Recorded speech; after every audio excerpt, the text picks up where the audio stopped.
Hello mga idol! Ito mga idol, itataniman ko na po itong aking ginawang plat. Tataniman ko na ho ng sibuyas. Kung napapansin nyo ho mga idol, may ginawa pa ho akong isang plat sa likuran ko. Ang itatanim ko naman ho dyan mga idol, talong ho.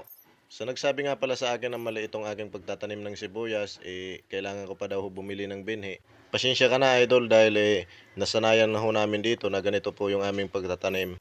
Kinukuha lang po namin mga idol yung saha ng sibuyas at saka itatanim namin ulit at sasahan naman ho sila ulit mga idol. Dadami naman ho sila.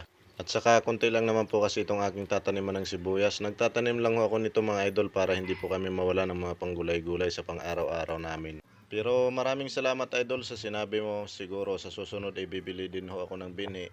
Susubukan ko kung talagang okay ho po talaga yung bagong binhi mga idol. Kung okay po talaga yung tubo nila. Hindi pa ho kasi ako mga idol nakasubok. Nasanay lang ho kasi kami mga idol na ganito ho yung aming ginagawa.